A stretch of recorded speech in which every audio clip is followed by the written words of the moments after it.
So I'm just going to start with the program introduction to give you the basics, expand on what Kari had mentioned about the 3 components, as well as, giving you a little guidance on making the decision if you should apply to these programs or not.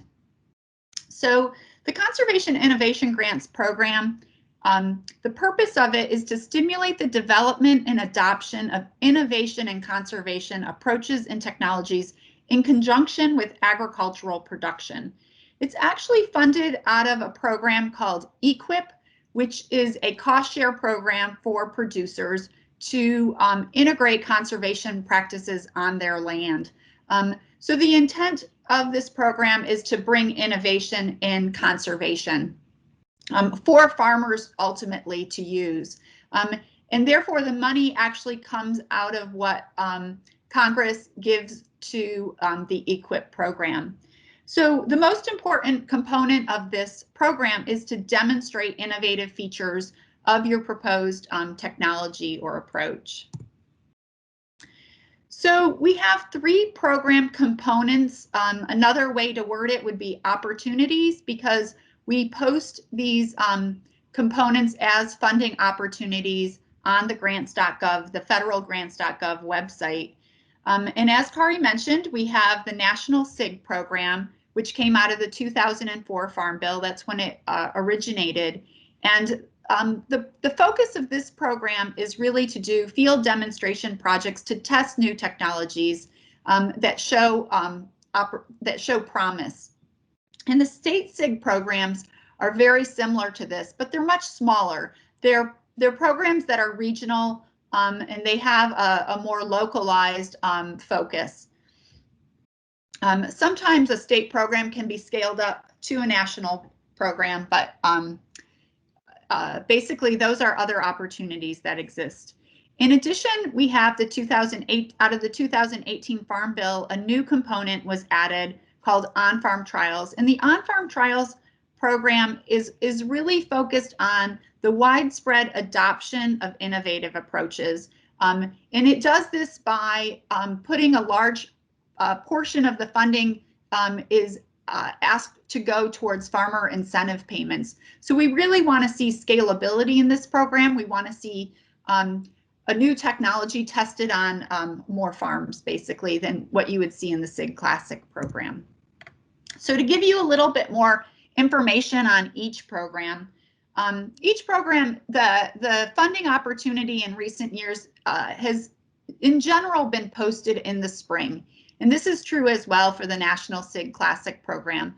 Now, last year, we had $15 million for this specific program, and every individual application could ask for up to $2 million of federal funding.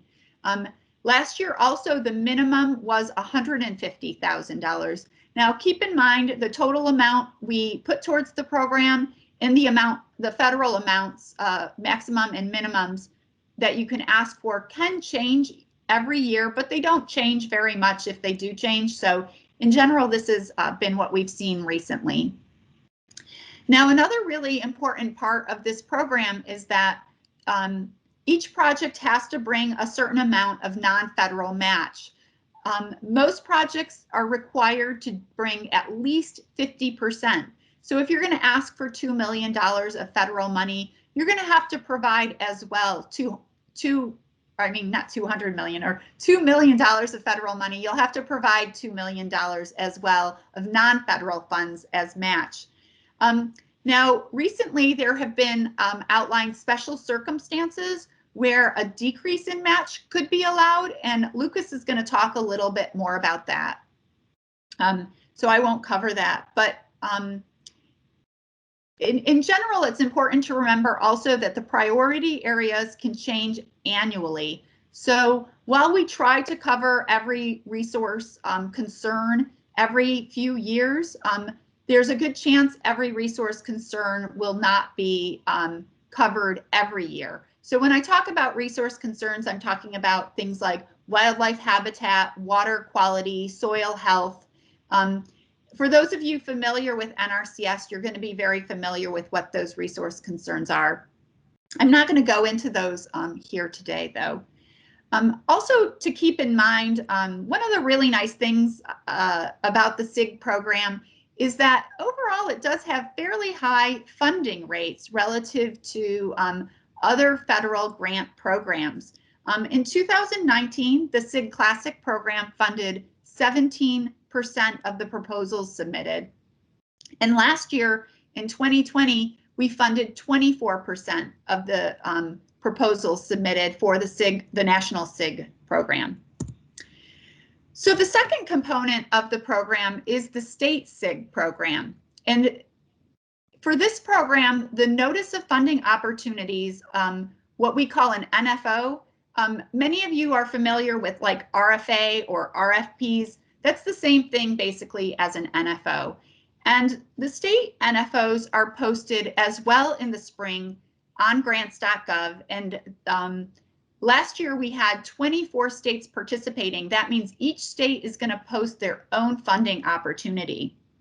Now, again, this program is funded out of the EQIP program. So each state is allowed to put up to 5% of their funds of their EQIP funds to their innovation grants program. So these programs are very small. You know, in a large state, they might have a total of maybe $500,000 to give out to grants.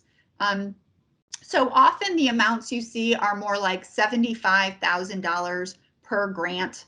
But the states have flexibility to say how much they're willing to give to each project, and you would need to read the NFOs and communicate with that state to really understand that opportunity. And just like the national program, the state priorities also change every year. Right now, the funding opportunities, they all come out at different times depending on the state, but in general, you see them between February and April. And just like the national program, you're going to have to put 50% match for each state award. So if you ask for $75,000 of federal funding, you'll have to match that with at least $75,000.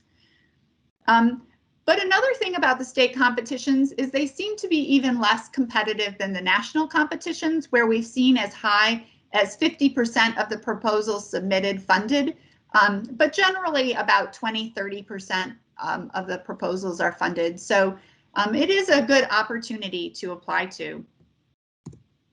So the On-Farm Trials program is a program that has been funded since 2018. So we've had 2 complete cycles of this program. And we've just posted our 3rd NFO, and it's posted at $25 million. The On-Farm Trials program will allow for each project up to $5 million of federal funding. And the non-federal match is much less. It's only 25% of federal funding, which comes to 20% of the total budget. So the minimum project could be as low as $250,000. But again, this program is about farmer incentive payments, so they want to see a lot of farmers involved, and there has to be funding put into the budget in order to bring farmers in and give that money out to farmers to get them involved in trying the innovation. But as it's a new program, the first year we competed this program, we were able to fund 24% of the projects, but its popularity has grown. And last year we were able to fund 15% of the projects that were submitted. So the next question, if this program interests you, is should you apply? And before you apply, there's 3 really simple questions to ask yourself before you actually put pen to paper. And that's if your idea is truly innovative. The second question is your organization eligible? And then does your idea fit into one of the priority areas? So what does the CIG program consider to be innovation? So the most obvious thing is something completely new, a new idea or methodology or technology that could help the field of conservation. But CIG has a very broad definition of innovation. And if you change a technology that already exists in a new way, or if you change part of a methodology of, for instance, a current conservation practice, You know, the adoption or transference in this new way is also viewed as innovation. As well, if there's a proven technology in a part of our country or even in another country that has shown itself to work well, if you want to bring that to our country or to a region of our country where it hasn't been used, to show that it could also work there, that's also viewed as innovation in the CIG program. So what organizations or individuals are actually eligible to apply to this program? So it really depends on the component. So the CIG Classic opportunity pretty much allows everyone to apply except federal entities. So for instance, the USDA ARS organization does a lot of great research, but they are not eligible to apply to our program because they are federal employees. But state governments are able to apply. As well, individuals can apply. So if a farmer has figured out a new technology and wants to test it out, he can apply to the CIG Classic program. In addition, we allow nonprofits to apply, universities to apply, and the state program is the same as the CIG Classic program, but because they're working in a specific state and they want to see benefits to a specific state, even if you apply from outside the state, usually they like to see the work done in that state. While that's not really clear to us all the time, we have seen that bias where a lot of states don't really want to consider a project if there is outside work. So if you want to do part of the testing outside the state, I would recommend you actually check with that state and what they allow. So the on-farm trials program, since it's very different than the two CIG Classic programs, it's the idea of on-farm trials is really to get the farmers to use high-risk technologies that are innovative that they wouldn't necessarily do on their own. So you see this reflected in the organizations that are actually eligible to apply. Individuals are not allowed to apply to the on-farm trials program, but for-profit entities such as businesses, as well as nonprofit entities that have experience in the agricultural sector are allowed to apply, as well as non-federal government organizations such as universities, though they are also able to apply. So does your idea fit into the priority? Some of these questions may seem really obvious, but we get every year a good number of proposals that actually apply that do not fit into the priority area. And I just want to, really accentuate the fact that this is an important point, and it takes a lot of work to put a good proposal together. So, I would recommend you, if your proposal is not in a priority, the idea you have, if it's not in the priority area this year, there's a good chance it could have come up other years. So you might want to wait to submit such a idea. But basically, for all the three components, the priority areas can change each year. What you've seen with on-farm trials is it hasn't really changed that much, but the program is just beginning, and we do have the flexibility to change those priority areas. But with the CIG Classic programs, it is very common every year to have completely new priority areas. So you really can't count on a priority area appearing next year that is in this year's NFO. But I really would like to say again, it's probably not worth your time submitting a proposal if it doesn't fit a priority area or if it isn't innovative. And one of the types of proposals we often see are proposals that really focus on training on conservation. And these types of proposals, there's actually another NRCS program that funds this, that's fully focused on this idea. And so we try not to fund these types of projects with the CIG program because in general, training is not viewed as innovative.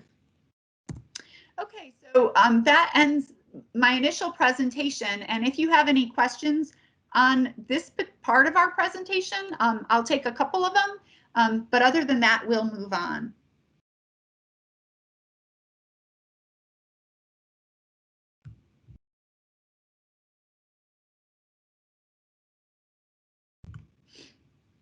Thanks, Caroline. Thanks, again, if folks have any questions, you can write them in the chat.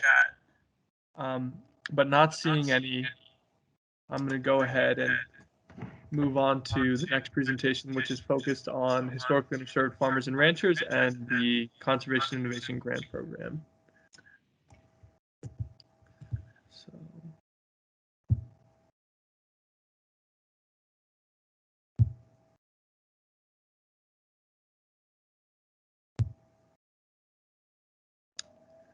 Okay.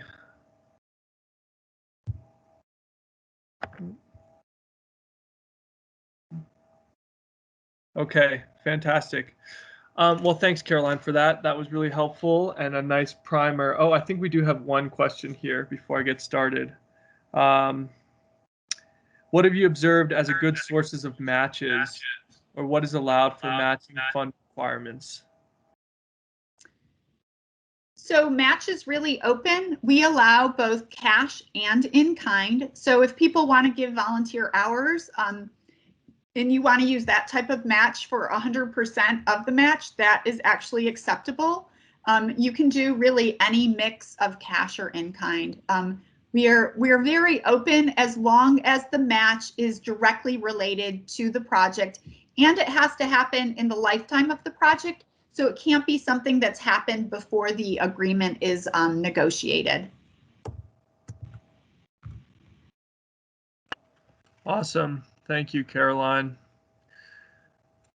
Okay.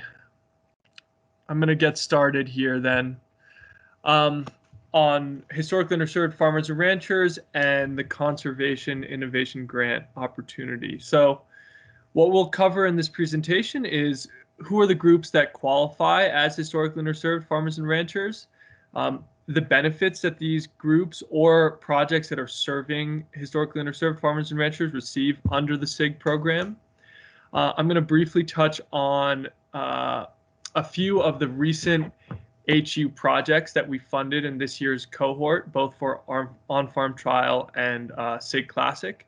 And then I'm going to end with a little bit of detail on a working group that we have within the NRCS that's focused on HU producers and farmers and how they interact with the NRCS, and how hopefully all of you can get involved in some of this work and benefit from it as well.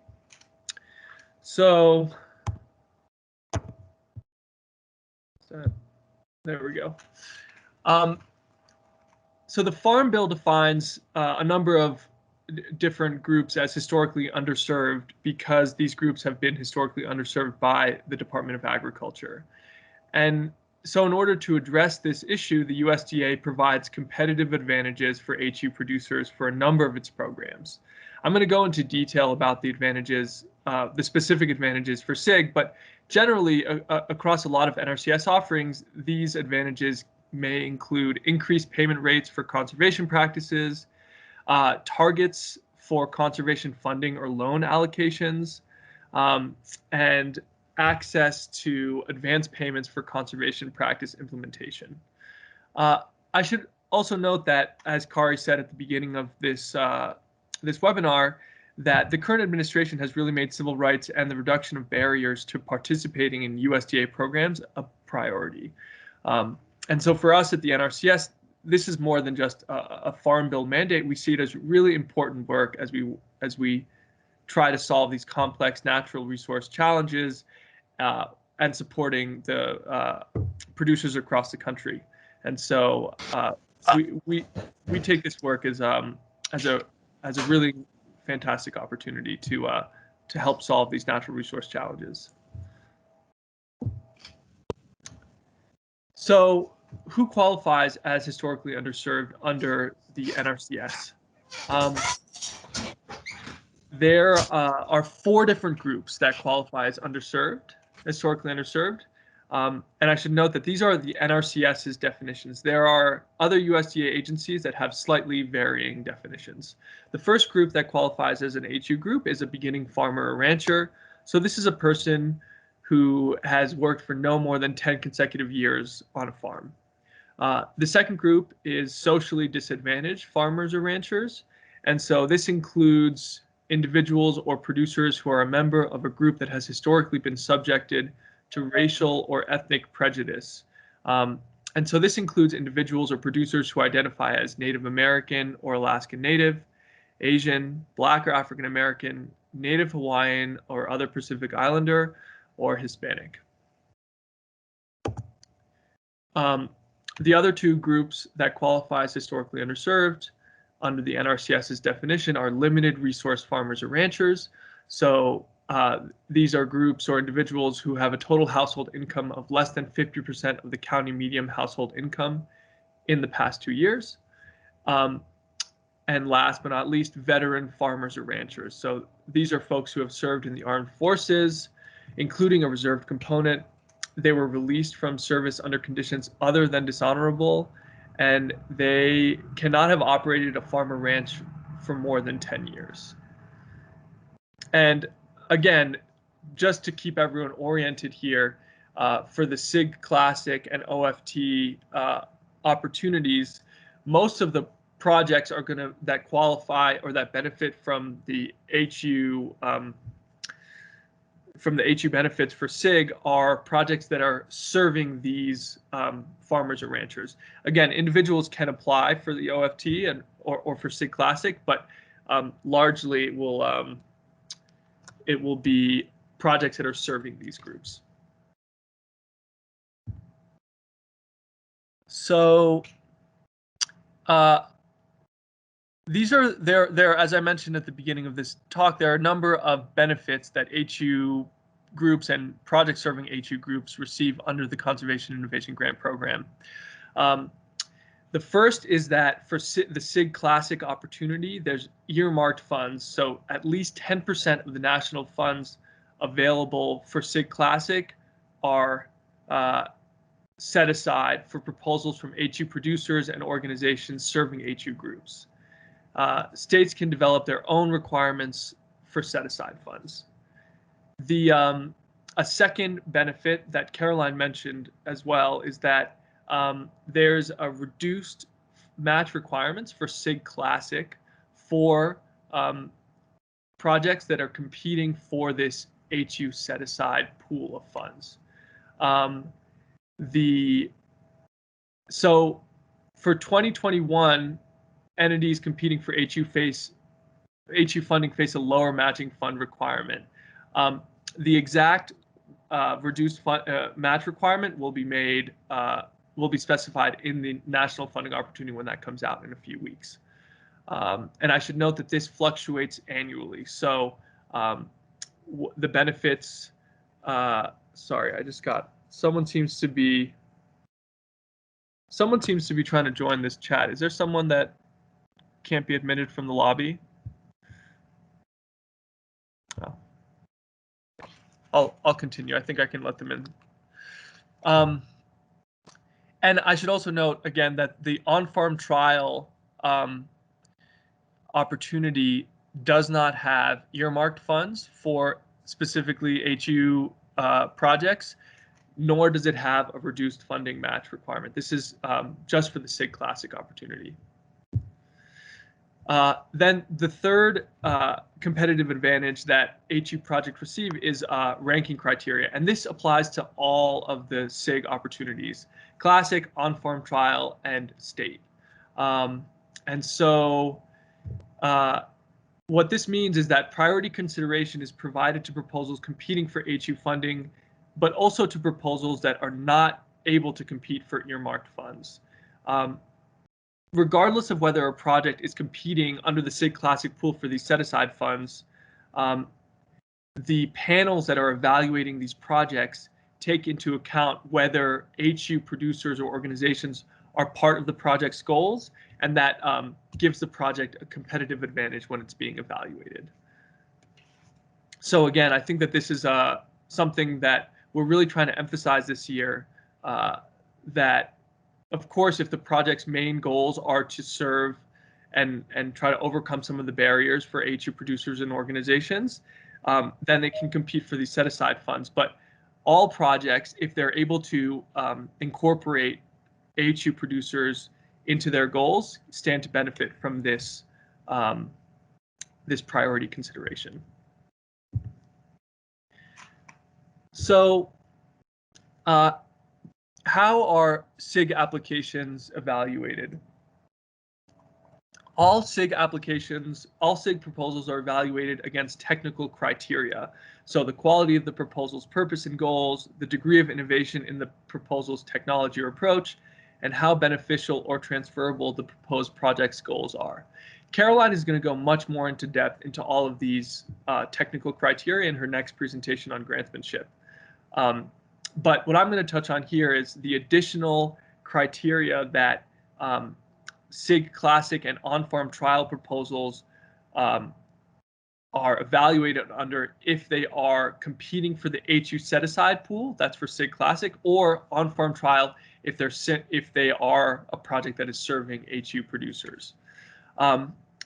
And so this is for projects that have a strong HU component in them. And the panel, a panel specifically devoted to HU, evaluating the HU merits of a project, will be asking questions such as, to what degree are the benefits or goals of the proposed project clearly and appropriately targeted towards the HU producers that the project aims to serve? Has the project identified and built collaborations with community-based organizations and community leaders that can assist in informing the project goals and delivering results?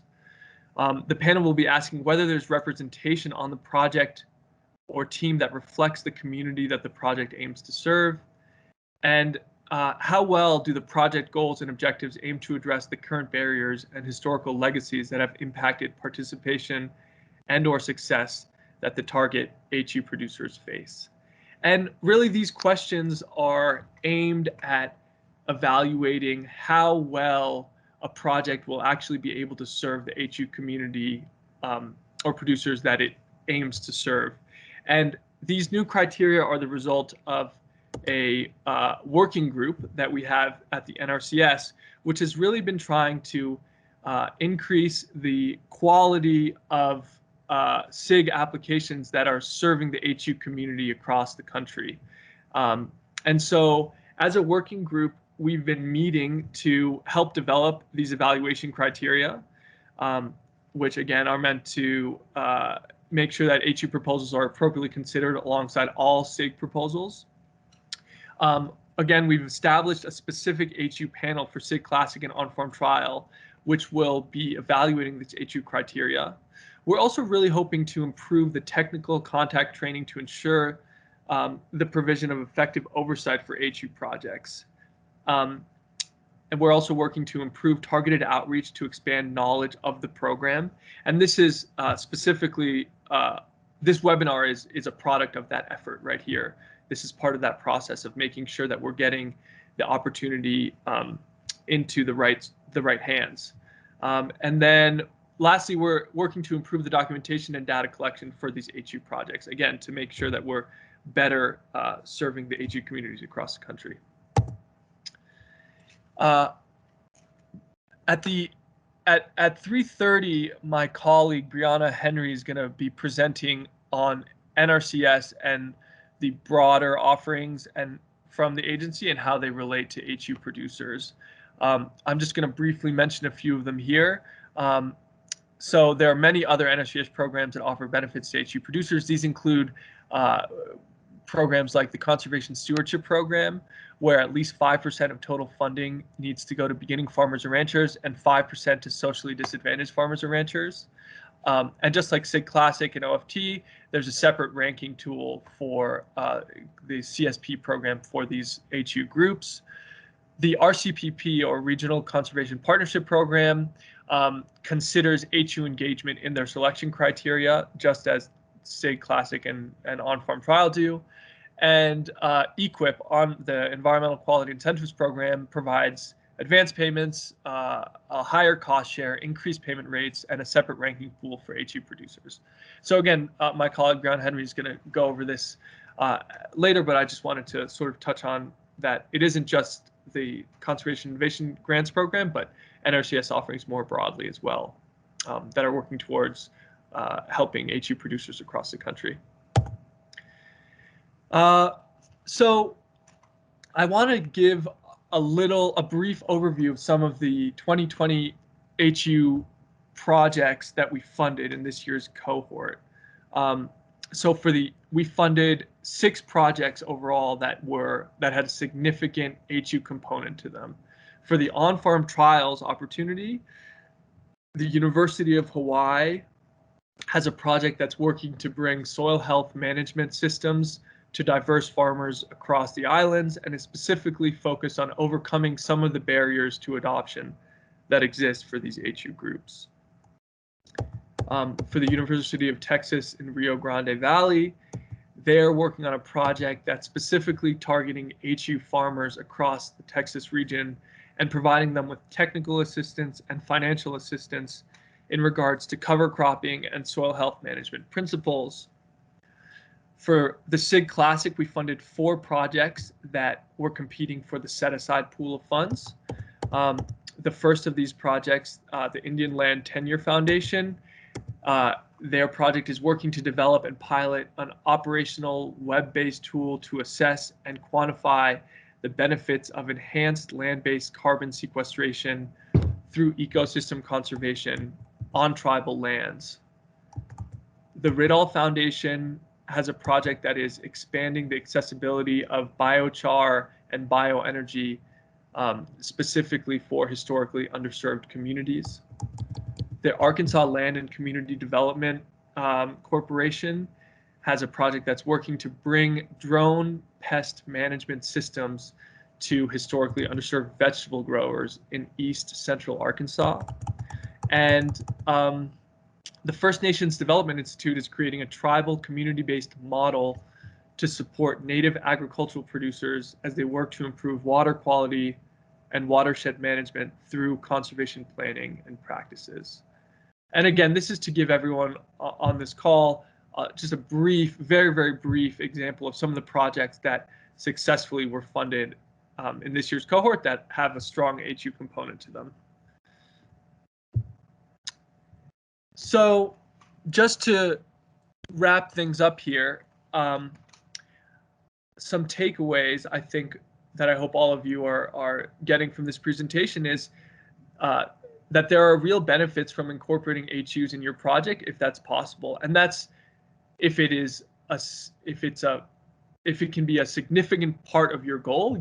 Your project can compete for this set-aside pool from CIG Classic, but even without competing for the set-aside pool, if you are incorporating HU producers and communities into your projects, you're eligible for this priority ranking. Another ask here is to consider helping us here at the NRCS with our working group. We're really looking to connect with more organizations like yourselves that are serving HU communities, HBCUs, community organizations, nonprofits, 1890, land grants institutions. All of these are really valuable organizations, and we're working diligently over the next month or two to make sure that the funding opportunity is advertised or is made aware to all of these organizations. And so if you want more information or you want to help us in this CIG HU working group, my email is below, and I believe everyone on this call should also have my email from the invite.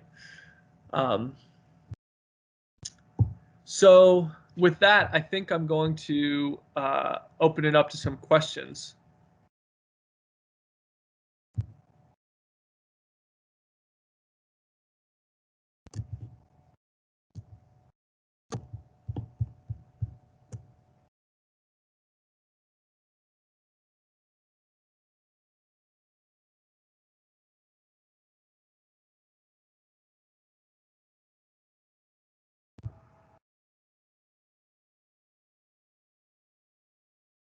Okay.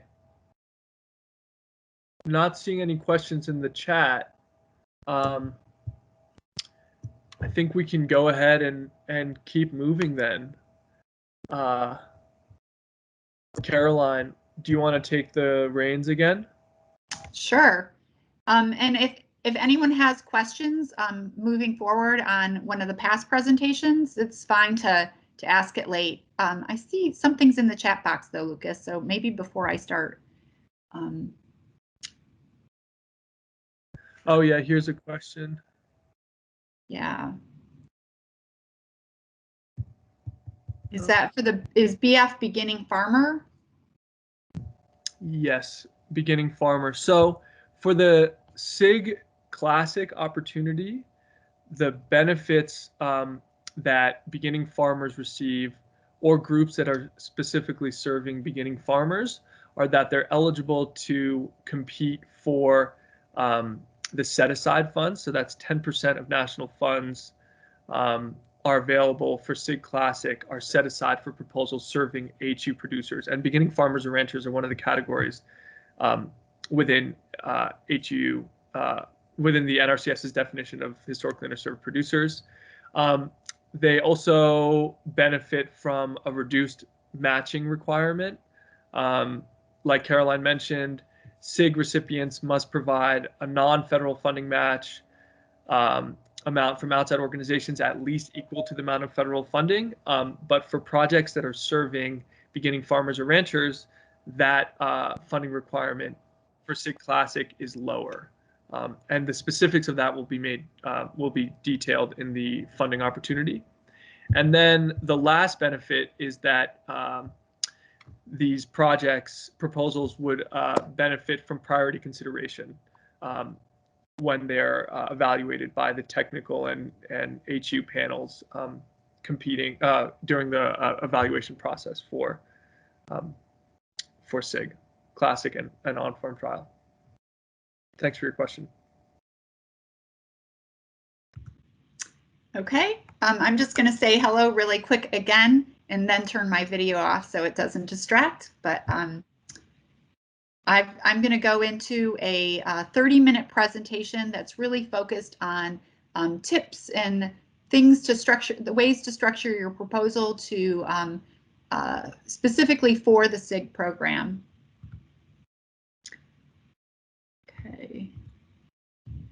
Okay. So I'm just going to go over our review process first. So it gives you a perspective and in terms of who's reviewing the proposals and what is our process to get proposals approved, because it's a little different from other grant programs. As well, I want to go through the NFO requirements. I won't go over the HU criteria again, but I will go over the technical criteria in thoroughly, as well as other requirements. As well, I want to touch upon the new CIG portal. We have a new way to apply to CIG grants now, where for the national program this year, not for the state programs, just the two national programs, the application is going to have to go in through our what we call our CIG portal, which is very similar to the RCPP portal for those of you familiar with that program. So there's really a structural change on how you apply. As well, I'm just going to go over some tips on editing as well as other things and where to find our NFOs.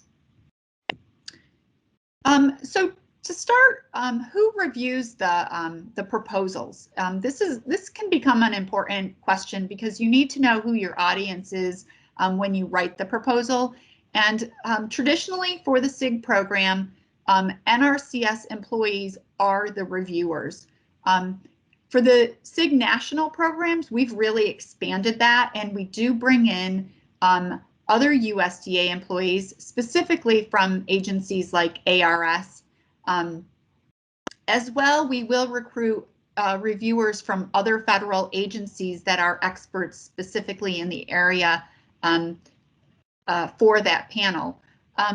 But unlike other federal granting organizations, our our panels are not peer review panels. So we are not going to the industry as a whole and taking many reviewers from there. Every now and then we will bring an expert from outside the federal government, but absolutely not on every panel, and it's not that common. So what happens basically, the way our review process is the NFO has technical criteria. Really there's two merit criteria. There's the technical criteria, and then there's the historically underserved criteria. And there's separate review panels for both of these criteria. Now, every proposal is going to go through the technical review. And what a technical review means is there's going to be individual reviewers actually rating the proposal with a number based on the criteria that's written in the NFO. And you can find this criteria, it's on like page 20 or 25. It's really buried in there. You got to really go look for it. But they will rate your proposal on that. And then all of the panelists will come together to discuss the proposals, and they will rank these proposals in relative to each other. And so when the recommended list comes together and is submitted to leadership, it's really the top part of that list. And so in the end, the proposals end up competing against each other. Now, the historically underserved panel happens the very same way, where a prioritized list happens. And so those on the top of the list are the ones that are recommended. Basically, the technical review recommendation list and the HU review recommendation list get combined. They're merged.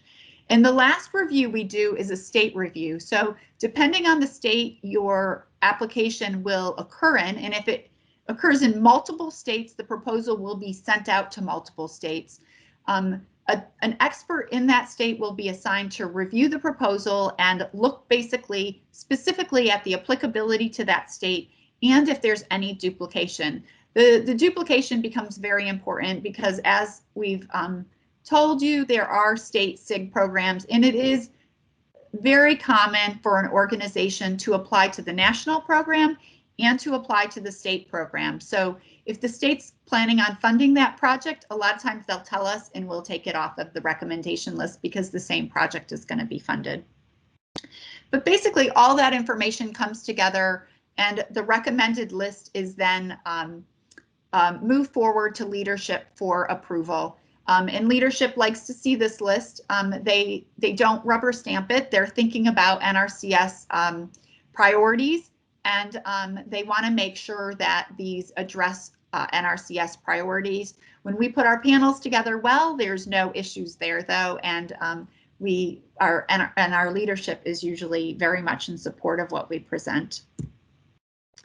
So when you develop a CIG proposal, the most important thing to start with is a compelling idea.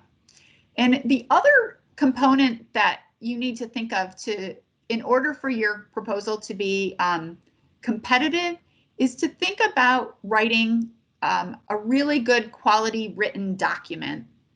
I think a lot of people, they kind of write this off. They'll put a proposal together quickly and they don't do their due diligence, and this aspect sometimes is overlooked. And making sure your document flows and everything is really clear can make a big difference in actually getting your proposal funded, because it's going to limit the number of questions. So I'm going to go through in detail what that means specifically for the CIG program. So I'm going to spend a lot of time on the technical criteria. Now, the first thing you'll notice if you review the NFOs for the CIG Classic program as well as the on-farm trials program is that the technical criteria are slightly different, and pretty much the details of the criteria are the same. Where they're different is how much weight is given to each element. So for instance, on the CIG Classic program, you'll notice, and I don't think I have a, I don't know if you can see my, my little arrow, but on CIG Classic, basically there's 4 elements and each element is worth 25%. But innovation stands alone as an element. So for the CIG Classic program, the concept of presenting a really innovative idea is really, really important. Whereas for the on-farm trials program, innovation is actually just part of that 25%. And it's embedded into the purpose and approach section. So for on-farm trials, while innovation is important, it doesn't have as much weight. What you'll see having a lot of weight on on-farm trials is evaluation, and evaluation stands alone as 25%, whereas for CIG Classic, evaluation is embedded in the purpose and approach. So it's important to, this starts to help you really understand the difference between these two programs. On-farm trials is about getting something out to producers, and it's about really understanding how this new innovation is going to act in different places, right? So the evaluation component's really important, because a lot of times ideas that are really new, they might do really good in the CIG Classic program because you're just testing it on maybe 2 or 3 actual fields, but you're not really scaling it up. And sometimes when you scale up a really innovative idea, it doesn't work. So that's really what on-farm trials is trying to get at. But you'll see also project management, project outcomes, and benefits, they align pretty well with both programs. So I'm going to go through each of these components in detail. And again, I've mentioned innovation, and for CIG Classic, this is a very important component. And when we say 25% of the rating goes to innovation, it's not just the idea of what your innovation is, but it's how well you back that up. How much background detail are you giving us? Are you explaining to us where the pitfalls of that innovation are? Are you explaining why that innovation is really timely? And why we should really pay attention? Are you being clear with the linkages of that innovation with the priority area or the purpose? So there's a lot that goes into that rating. So the next section to pay attention to is the purpose and the approach. So for both on-farm trials and CIG Classic, this section is worth 25% for both of them. But you'll see when you actually read through the criteria, the details can, in what we want you to really focus on and accentuate is slightly different. For on-farm trials, there's a lot put into design and methodology, as well if the purpose is compelling. There's also an added element for the soil health assessment. Soil health is a component of on-farm trials that I'm not going to get into in this talk, but soil health is actually funded every year through on-farm trials. Whereas for CIG Classic, they really in this section, they want you to talk about the pitfalls in your methodologies or your goals and your purpose, in addition to your design and methodology. And again, the CIG Classic program doesn't have an evaluation section.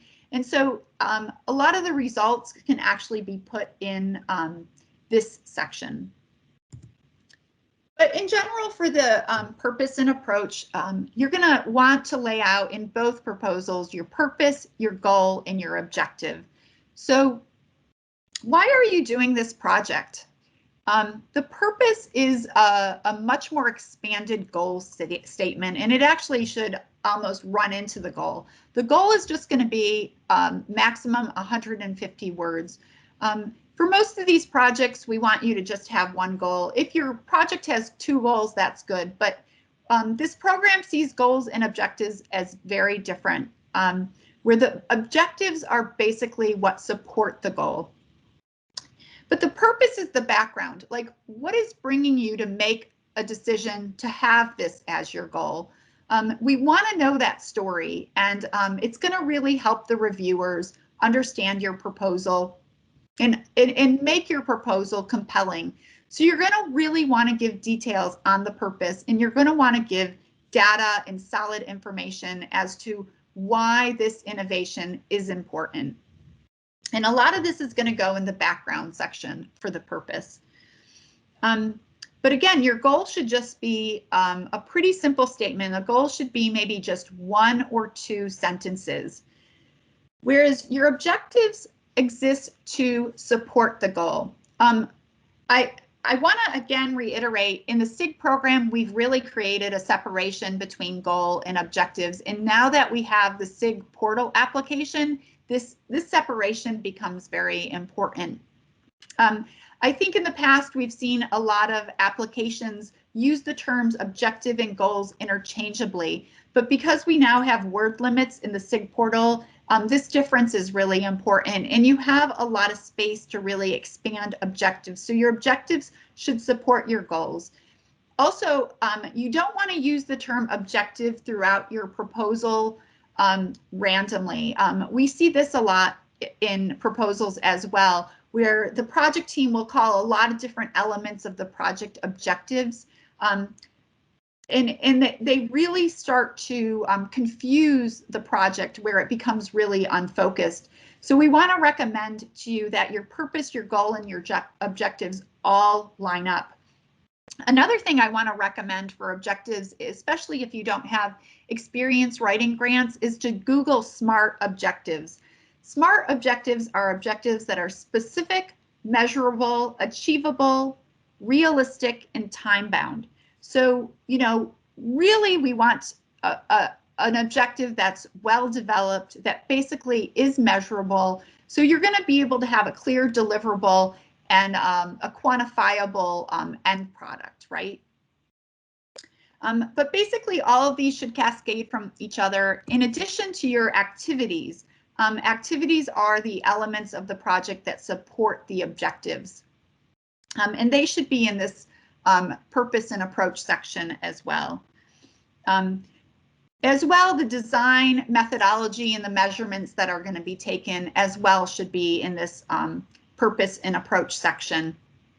And I really want to highlight that people should spend time really expanding on the methodology. Often the panelists come up with a lot of questions on methodology. We get a lot of proposals that don't really give the details of, like, how many samples are going to be taken, where are the samples going to be taken, what are the methods used, and why were those methods chosen.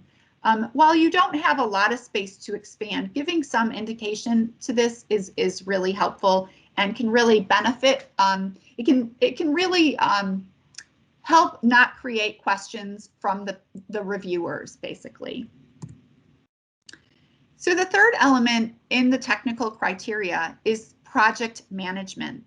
And the project management section is fairly similar between on-farm trials as well as CIG Classic. The one thing I'll note, though, is Lucas was talking about how historically underserved participation is included in both of the technical criteria of both programs, and that is true. The thing is it's included in different sections. So really that doesn't matter, because in the CIG portal, you're going to be basically filling in a section specifically for the historically underserved component.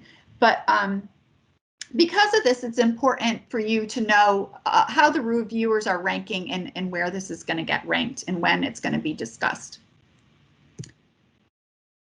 But there's several elements to project management I want to discuss, and project management is important because overall it's helping us determine your team's ability to execute the project successfully. So the first thing is a project team's management structure. You'll see in the CIG portal there is a section on project management that should get filled out, and some mention to the management team structure should be in there. And this is really the activities that are going to regularly happen to ensure the work gets done. Things like, what is the meeting schedule? Is the team overall going to meet monthly? Who's going to coordinate that? Is the team going to hire maybe a project manager to ensure coordination of activities and ensure that deliverables are met? Things like that you'll want to discuss in this section. As well, what are the team's qualifications? One of the unique things about the CIG program is we do not ask for resumes. We don't want to see vitas or resumes. And what we ask for is a very concise half-page description of all the major participants, all the major team members on your project, and to give a summary of their abilities and their experience and how that lends to the credibility of the project. So you'll have to plan on writing little summaries up. Oops.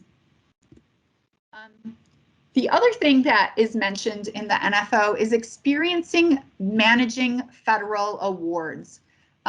People who have gone through the process of getting federal money and having a project like that be successful and having actual deliverables come to fruition, that's really important experience for us to know.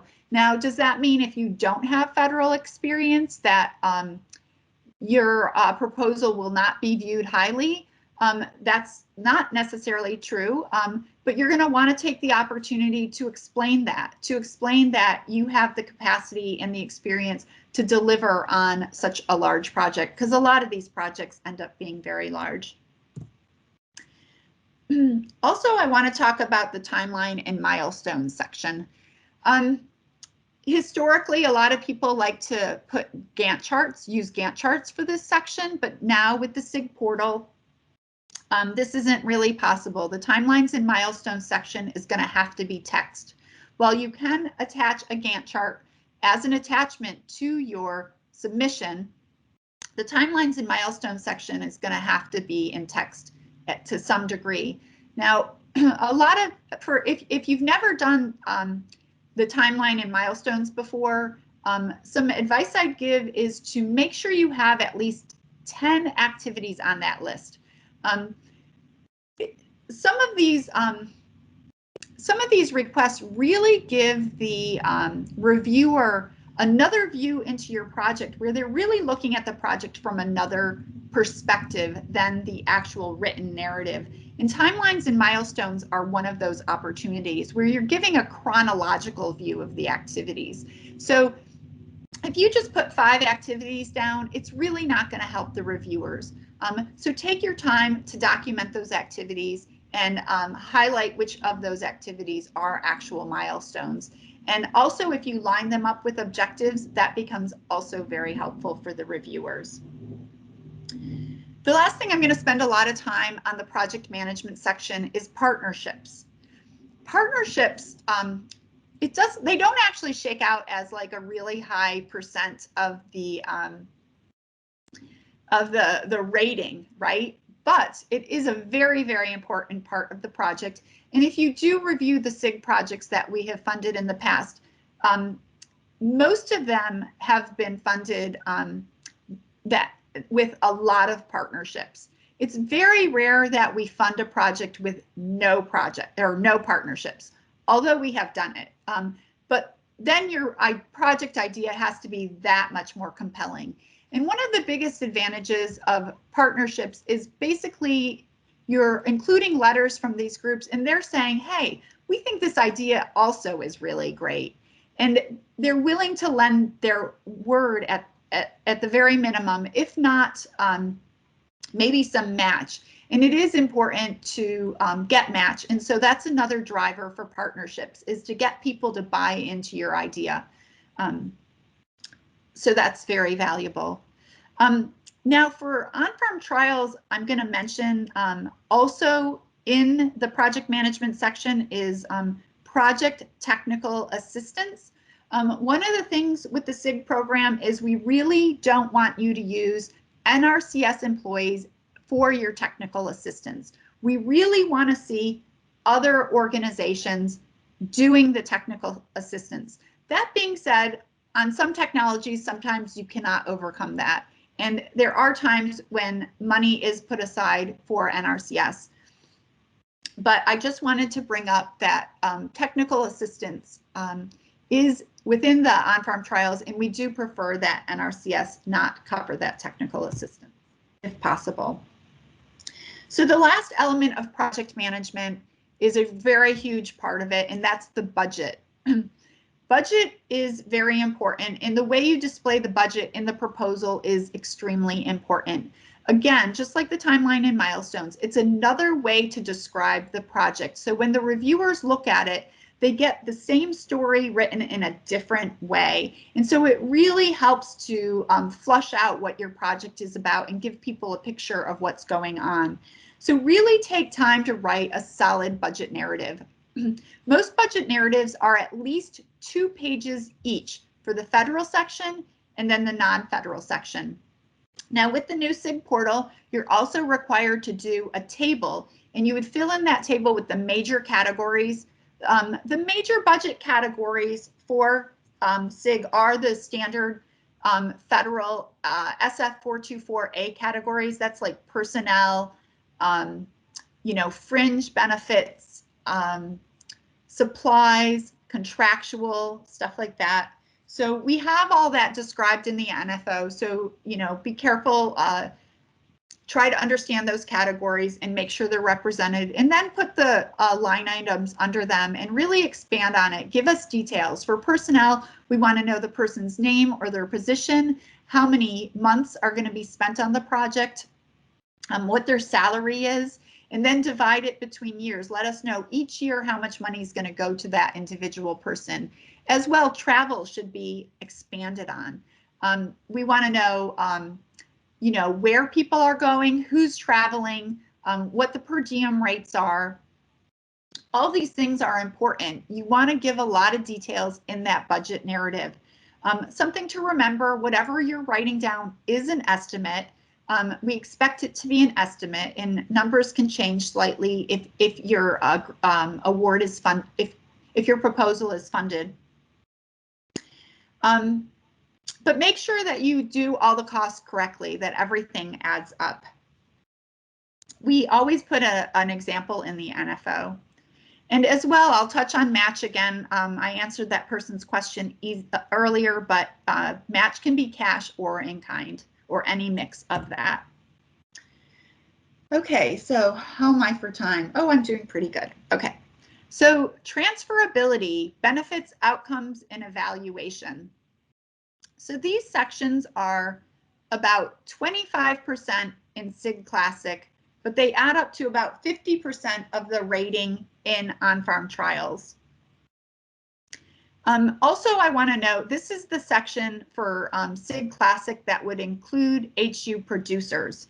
So HU producers, so for instance, in CIG Classic, if you've got a project that is not applying to the set-aside, but is including HU producers, it's just not all about HU producers, the project, they would be getting a little bit more credit for that project in this section.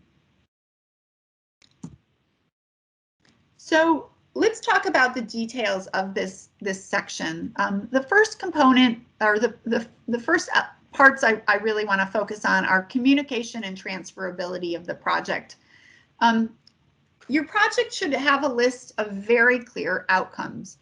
We're very interested in knowing what is going to be the tangible product of this. So if the objective of the project is to gain new knowledge, are you going to have a report coming out? Is there going to be fact sheets for people? Like, how is the information, what's the communication plan? How is the information actually going to move to the public? Are you going to have events such as field days? Are you going to do organized media interviews or something like that? So detail what you plan to do, because outreach is really important, and reviewers want to know that whatever is going to be done, that information is going to be shared, and there's a solid plan that's going to be used to share that information. As well, in this section, it's very important to know who your targeted audience is. So one of the things I'd like to bring up that we don't see in a lot of proposals is really understanding the knowledge transfer. And I think this point is becoming more and more important with time, and we're seeing more focus on it in a lot of federal grants overall. But really, what is the social impact? Like, who's taking the information in, and are they actually taking that information in? And is it And is that moving to action? So it's a good idea to include some element of evaluation of this in all CIG projects. For on-farm trials, it's a requirement, but it's not a bad idea to include some sort of survey or something. If you're having an event with producers, try to find out and incorporate some element of measurement into your project to really find out and know how those producers are taking in that information. So I'm going to talk about evaluation really quick here too. For on-farm trials, evaluation's required. It's a big part of it.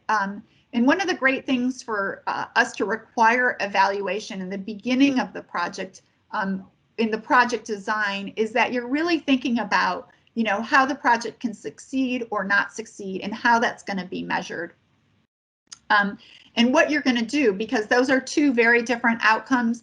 And so it gets you thinking about how those different outcomes can lead to different activities later on in the project as well.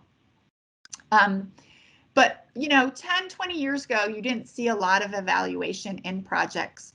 So it's a real opportunity. And even in CIG Classic, there's a lot less emphasis, but I really recommend taking time to think through the evaluation of your full project and making sure you have really solid measurements in there.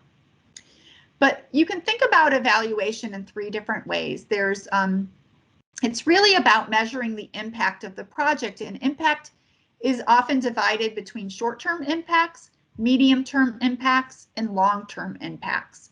Now, CIG Classic is a program that really is focused on short-term impacts, maybe some medium-term impacts, but a lot of your measurements are going to be on, you know, basic scientific measurements on, you know, basic outcomes and knowledge of what we know about this innovation and how it can actually help people or help the environment. So there's a lot of learning in CIG Classic. Now, on-farm trials, that's a program that's much more focused on medium-term impacts, where we're actually getting this on the ground.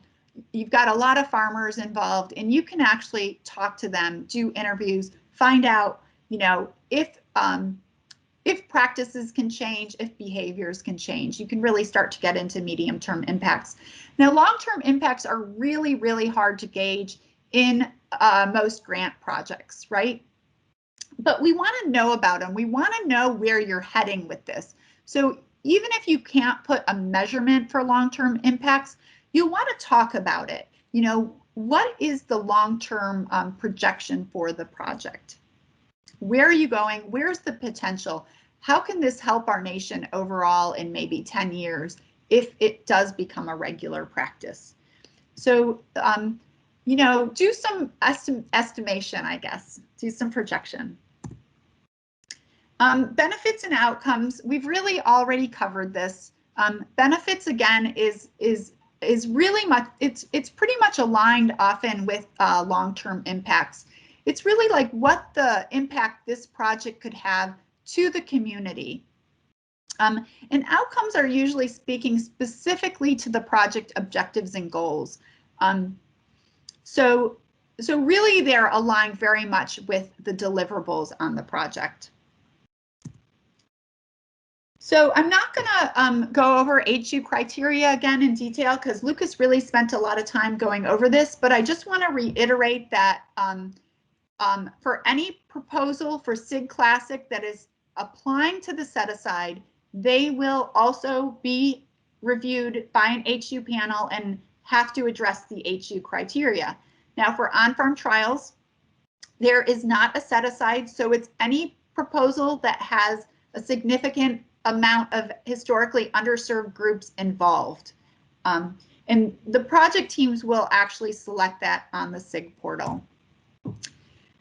I think one of my slides got out of or was disorganized. So other requirements on the NFO that are important. So the concept of innovation we've gone over a lot, but I want to remind people, even though it's like 25% of CIG Classic and a portion for on-farm trials, it's really the main point of the project, of the grant program. So if a project isn't innovative, it really can lose a lot of ranking if it's not viewed as innovative. So you really want to make sure you explain that innovation, especially if it's something that is borrowed from another region that's already that's already used commonly in another part of the country, and you want to bring it to this part of the country. You're going to really have to make that argument as to why it's innovative and why a project is needed. As well, I want you to note that in each of the priority areas, there could be additional requirements. So read your priority area description carefully. As well, I just want to remind people that for on-farm trials, incentive payments are a requirement. So if you do not include incentive payments on an on-farm trials project, there's a good chance it will not be reviewed well, or it'll be kicked out of competition. And another requirement that is front and center, but it's not in the merit criteria, is that every project has to include EQIP eligible producers. Now, does that mean all the producers have to be EQIP eligible? Not necessarily, but you definitely have to include EQIP eligible producers. So you're going to have to clarify how they're involved. Now I'm just going to go through some general tips. I want to encourage everyone to spend a lot of time editing their document and reviewing it multiple times for errors, and maybe even having someone else review it with fresh eyes. I've watched a lot of really good ideas drop on the ranking list because they're not well edited. You always get a few reviewers that just cannot see beyond the errors. In fact, last year we actually had a proposal and it was submitted in track changes. So they didn't even bother to give us a version that had been, had accepted all of the track changes. And it really suffered because of that. So good ideas can often die for really bad reasons that really didn't have to happen. So just check all your editing, go through your grammar, you know, review the project a couple times. It'll be time well spent. Also, I want to go through a couple other tips. The first thing I want to talk about is that you should not assume that your reviewers know your topic well. You never want to go into your proposal writing assuming they know things. So you really want to work through your idea, think about it, and try to understand the things that might not be familiar to your reviewers. Keep in mind, most of the reviewers will probably be NRCS employees or USDA employees. So that could definitely impact who you're writing to, right? As well, I want to bring up something that happens periodically. A lot of times people are doing research in a project area, or they have a large grant already, and they can't accomplish everything they want to accomplish with that grant. So they're applying to the CIG program to fulfill just a component of a bigger research or project idea. And that's actually fine with CIG. We have no problem doing that, funding projects that are parts of larger projects. But applications really run into problems when they don't really clarify that line, where they start talking about this other project, but they're not really creating clear boundaries between what is that other project and what is this CIG program specifically going to fund. So you're going to want to give a really clear explanation of that in the background section. And then when you talk about project approach, project design, make sure you're talking about just what you want to fund for the CIG project. For those of you who have not written a lot of grants, I would really recommend before you put pen to paper to try doing a logic model. You can simply Google logic model or extension logic model, because agricultural extension organizations use logic models a lot. But it really helps you organize your inputs and your outputs and make sure everything lines up. So then when you go to write your proposal, it might flow a little bit better. So the last bullet here I've already gone over. Make sure you get feedback on your proposal, especially if you're a new grant writer. You might want to think about seeking out an experienced grant writer if you don't have a lot of experience to get feedback. So last, I'm going to talk about this year's Notice of Funding Opportunities. So as we've mentioned, this year and last year, we've both had 24 states post funding opportunities. So right now, if you go to the grants.gov website, you will see 15 opportunities listed from individual states. So you can check if your state's there. Some states like California, I noticed their opportunity is going to expire in 2 days, but it looks like you still have a lot of time if you're in Virginia or South Dakota. As well, as Kari mentioned early on, the CIG On-Farm Trials program just posted today. In yellow here, I have highlighted the funding opportunity number. So if you put that opportunity number into the grants.gov website search, you should be able to pull up that NFO immediately. I've also put the link to the grants.gov NFO there. Now for the CIG Classic program, the National CIG Classic program, we will post that probably within a month. Sorry, I cannot be more precise, but these NFOs, we get them out as soon as we can, and they have to go through a lot of review. And there's, you know, with the administration change, there's always a lot of extra reviews. So it might be a while, but basically you can check our website or grants.gov. Uh-oh. My screen has frozen. But basically, I was just going to show you a picture. Hopefully everyone can hear me still. We can still hear you, Caroline. Oh, good. Thank you so much, Lucas. I was afraid my screen would freeze, and sure enough, it has. But I only have 2 more slides, and they're just images of grants.gov. It's just showing you how to search NRCS in grants.gov, as well as our website. We always post things to the CIG website. If you're interested in going to the CIG website, all you have to do is put in your browser CIG NRCS as 2 different words, and it usually pops right up. But with that, I'll take questions.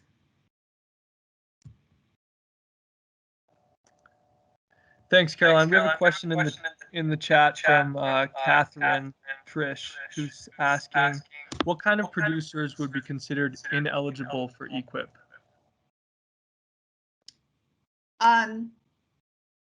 So I would have to look at the NFO. Offhand, I don't remember, and I didn't, but basically their EQIP eligibility is very specific, but the CIG program doesn't use the full definition of EQIP eligibility. We just use the first 3 criteria. So if you give me a second, I will actually pull that up.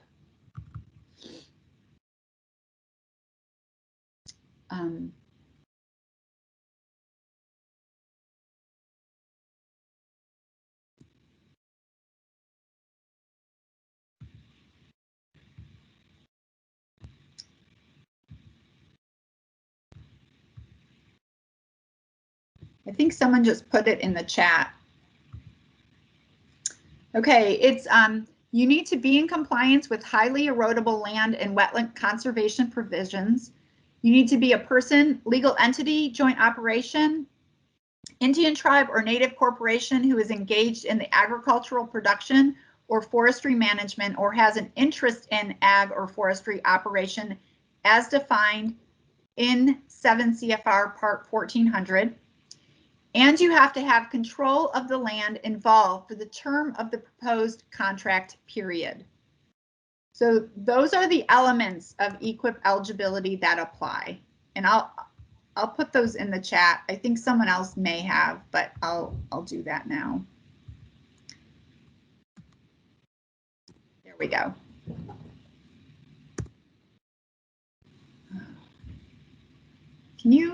Did that go? I don't know why, but that did not post. Oh, there it goes. Okay, any other questions, Lucas? I believe that's it. Okay. I know that was a lot of information and I was really rushing through it. So hopefully everyone were able to get it all in. Let me see if I can share my screen again so people can see my, there we go. There's my email address right there. If anyone wants to email me questions, feel free. You can also email Lucas. Yeah, if anyone has questions afterwards, please feel free to email Caroline or myself. We have one more presentation now, which is going to be Brianna Henry, if she's on this call. Great. And she's going to be talking about the other NRCS offerings and how they relate to HU producers and ranchers. Thanks, Lucas. Sorry, I was just making sure that I am off mute here, but I'll get the presentation started again. So I'm speaking to you all today a little bit outside of the CIG context, but as a representative of the NRCS-wide Historically Underserved Working Group. So that's a little bit different than the working group that Lucas mentioned earlier, which is CIG specific, but our group has a number of members across different parts of NRCS representing all of our deputy areas. I think we might be close to 20 members now. We just added a couple extras. And we do work kind of centered around four different components that all lead to trying to really assess how NRCS is, how well we're serving our historically underserved population and how we could be doing better. And so we do things like background research to make sure that we're in contact with all of the great organizations who are already doing excellent work with historically underserved populations and what we can pull from them and give back to them. We have a communications team, which I lead, and we work on making sure that all of the materials that we're putting out for these folks are as easy to understand and straightforward as possible. And so one big project that we have going on that will hopefully be out in the next couple of months, definitely within this calendar year, is that we've been working on putting together a really simple guide to USDA programs in general, but really highlighting a lot of the NRCS programming that we do that will be available hopefully through farmers.gov and then in print in field offices probably next calendar year. We also have a group who does a number of metrics components that tries to sort of assess our programs data and demographics data to see which portions of the country may be over, or not necessarily over, but really underserving communities where there are a lot more folks who might be beginning farmers or socially disadvantaged farmers that could be reached, but we're not reaching with our programs for one reason or another. And then we have a policy group who looks at sort of our work internally and how we could make that better. So I just wanted to, we've already gone over that HU definitions.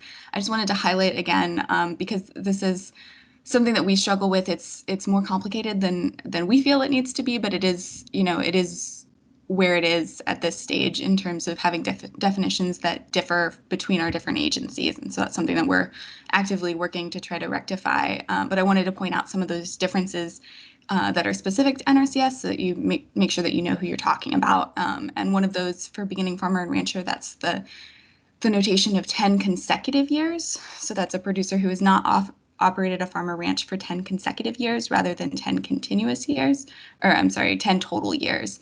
So that means somebody could, be a beginning farmer for 9 years, stop farming, go back to a full-time job off the farm, and then start farming again, and they would still be considered a beginning farmer with us at NRCS, and that's different than the other agencies.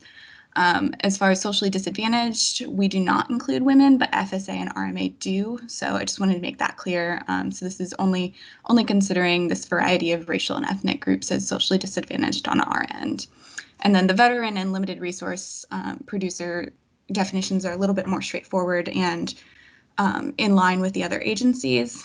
And the veteran would only consider somebody that has served in the armed forces and is either a veteran who has gained status in the last 10 years or qualifies as a beginning farmer. And that qualification would again be with that 10 consecutive years. And then the limited resource producer has those income and gross farm sales limitations. And I hope that this will be able to, I've provided a PDF version of this that will hopefully be able to be shared with everybody. I have a lot of links embedded in these slides that can give a lot more information than I have the time to present today. So I thought I'd start out with just providing a little bit more information about the services that NRCS provides. I'll go into some of the programs, specifically the common ones and the less common ones, and then highlight again some of these specific incentives that are provided to producers that fall into one of those historically underserved definitions. And so the main thing that we do at NRCS is to provide conservation plans to producers. So we're doing that assessment of the land to understand the opportunities or resource concerns and make sure that we're helping folks achieve their operation goals while they're also protecting the resources on the land. We're going to document practices and activities that a producer wants to be adopting on their land as part of their conservation plan. And generally, we're focusing on natural resources that are sort of hitting on those SWAPA plus human and energy concerns. That's sort of the bread and butter of what we do. So if you guys are here, you probably know this already, but I just sort of wanted to give a big scale back in case there are folks who haven't worked with us before. And so we work with these conservation plans as sort of the thing that we're going to provide to a producer who's going to come in and work with us. And from that point, we can continue to provide either technical or financial assistance to them.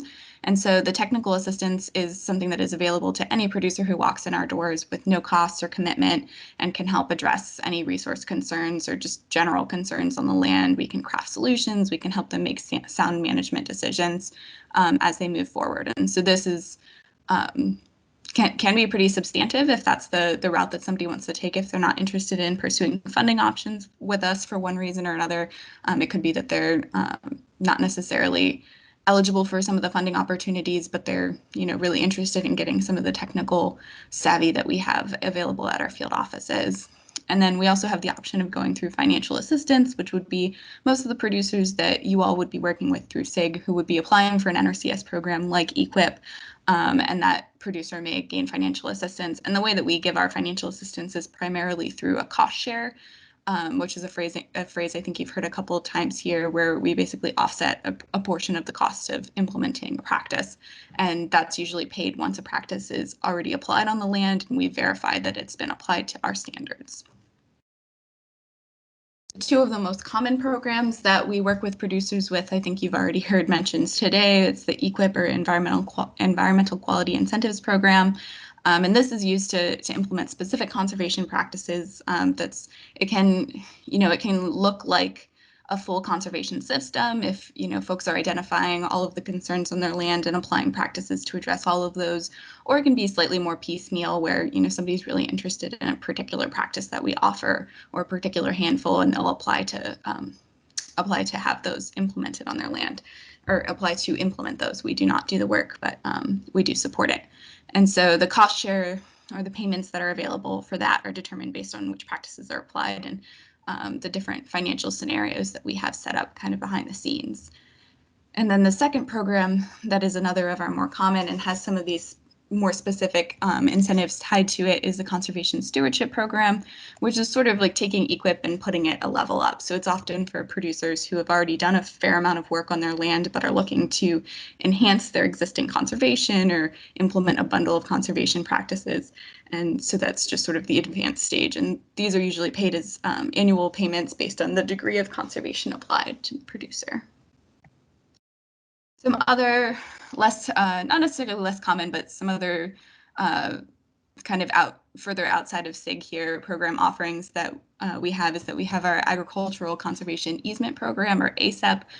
So that works on that will bring portions of land, out of production and into protection for some amount of time. And these, you'll have to forgive me, I'm not super versed in the particular details of them, but I do have the links to fact sheets on all of them where you can find more information once this is shared, and I can try to field any questions if you do have them.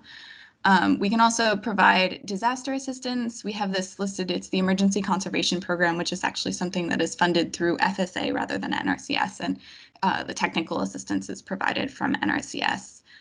We also can help with forest management. We have our Healthy Forest Reserve program that can help folks get the tools that they need to do great conservation on privately owned forest land. And then, as already mentioned earlier, there's also the Regional Conservation Partnership Program, or RCPP, and that's just another partner-based program that coordinates delivery of conservation and can also have, some specific ties to historically underserved producers. So that's the general program offerings. We do have like a handful of others that are offered that I think are a little bit more under the radar. And you can absolutely visit, NRCS programs page to find out more if there's something that you're not seeing here that you're super interested in. And so some of the common practices, and these would be practices primarily implemented through EQIP that would be ones that we find HU producers really engaged with, is that our high tunnel system program is extremely popular. It's a practice that allows producers to extend their growing season and protects crops from adverse weather. One caveat that I think we get a lot of confusion about is that the plants must be grown in the ground. So this is not a greenhouse, it's just a protection system for the crops that are already existing in the ground. We also provide things like irrigation, wells, and watering facilities, and these can be pretty common practices, especially for folks who are getting started and looking to improve the efficiency on their irrigation or in their systems on their land. And so that can improve the watering or irrigation efficiency for crops and livestock. And for this program, you typically do need a history of irrigation. So we're not necessarily in the business here of installing a new irrigation system for you or funding that, but more into improving what you already have. But there are a few states that will work with producers who don't have a history of irrigation through a different conservation program. So that's something you can ask around in your state about. And then finally, and this is obviously not a fully inclusive list, but rotational grazing is another common practice to help folks improve and maximize the forage available to their livestock.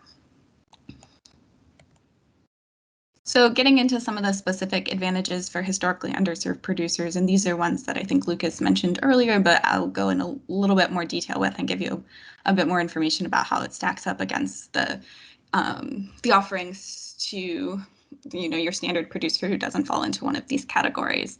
And so one of the huge ones is the cost share rate that we are able to give. So like I said, cost share is what portion of the price of a conservation practice that we are able to fund. And so a typical producer is eligible for 75% cost share as their rate, but historically underserved producers are eligible for up to 90% cost share for the practices that they apply with us. And this applies to EQIP, to CIG, and to the Emergency Conservation Program. Oops, sorry. And then we also offer advance payments. Typically, the way that our practices work is that you need to pay for whatever materials and labor you need to implement whatever practice it is. Say you're putting up a fence line, you need to pay for all of that in advance of upfront, and then you'll receive a reimbursement from us once we've come out and been able to verify that the practice was complete and that it was complete to our standards, because we develop these standards very carefully to make sure that we're going to get the best conservation outcomes out of the practices that we're putting on the land.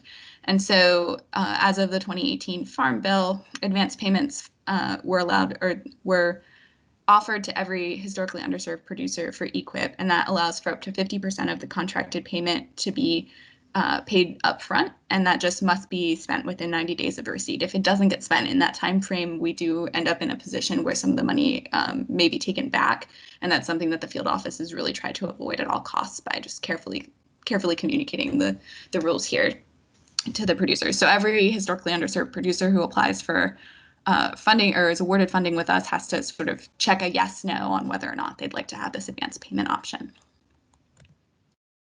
And then finally, we have these funding targets that Lucas mentioned. So these funding targets are for both CSP and EQIP, and for both socially disadvantaged and beginning farmers.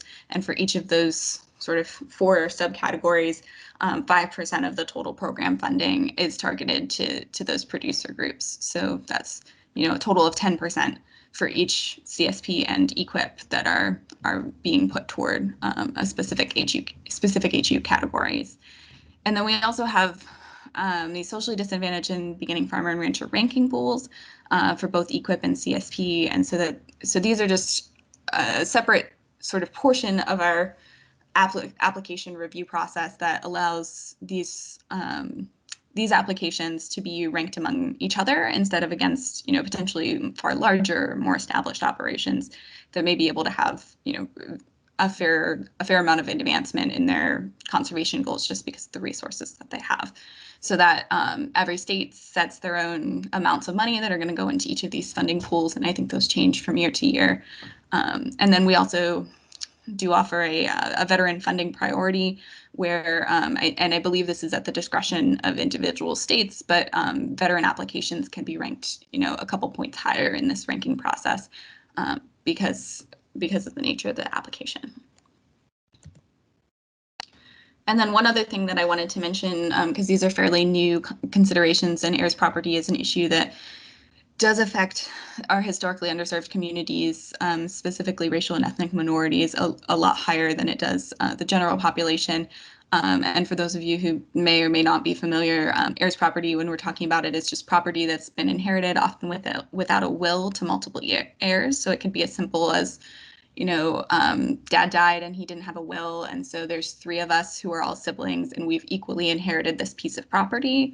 But then it can get super complicated where we have that situation and then we've all passed away, me and my siblings have all passed away, and it's gone to our heirs. So now there might be 12, 15, 25 cousins that have all equal shares in this property. And because it's shared equally among these different heirs, there's not really, there isn't a clear marketable title, and there's group decision making required on all land use. It also puts the land at jeopardy of being lost because, if any individual share is purchased by a developer, somebody approaches one of the heirs and wants to buy them out, then the land can pretty easily be put up for sale. And it's led to a lot of property loss, especially in the Southeast. And so we've added some considerations previously.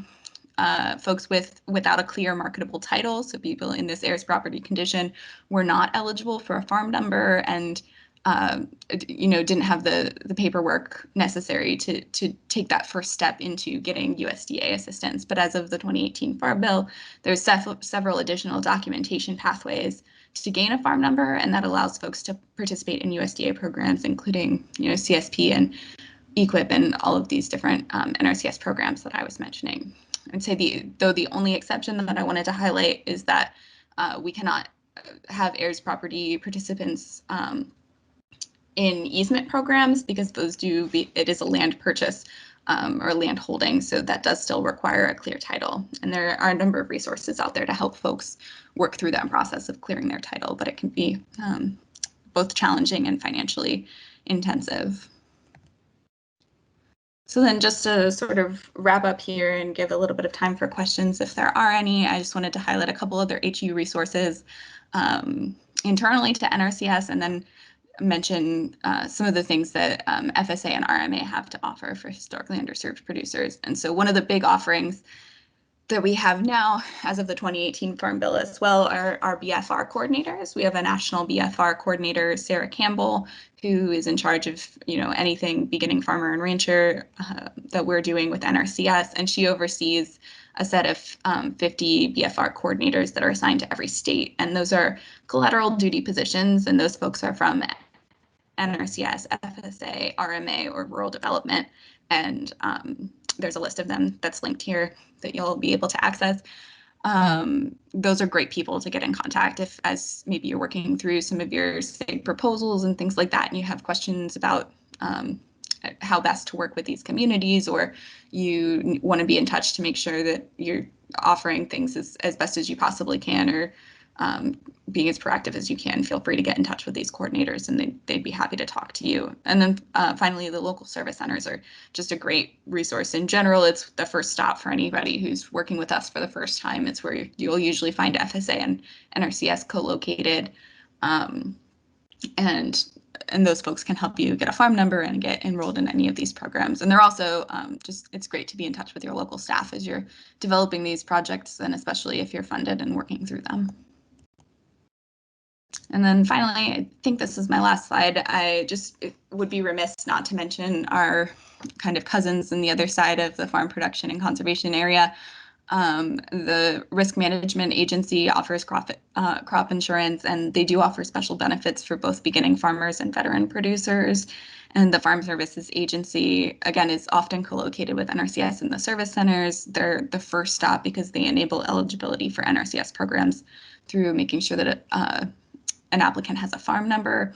And they also offer both farm loans and disaster assistance, and they do have specific farm loan benefits for socially disadvantaged producers. And those are, I believe those primarily look like certain amounts of the farm loans are targeted towards socially disadvantaged producers.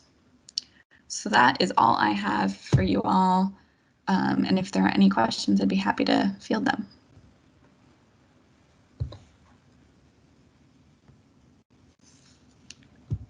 Thank you, Brianna. I don't see any questions in the chat. So unless there are any other questions, oh, I believe someone, nope. Yeah, so I don't think there are any questions. And I think that wraps up our webinar. Like Caroline and Brianna mentioned, if there are any questions that folks have in the aftermath of this presentation, please feel free to email me directly or Caroline or Brianna in the email addresses they gave out. And again, I really want to thank everyone for attending this webinar, and thank my colleagues Caroline, Brianna, Kari, and everyone else for really pitching in and making this this project come to fruition. And yeah, please, as the funding opportunity becomes available in the coming weeks, and as you all are starting to work on your projects, please feel free to reach out to me directly or to the NRCS CIG inbox, and we'd be really happy to work with you all. So thank you so much to everyone.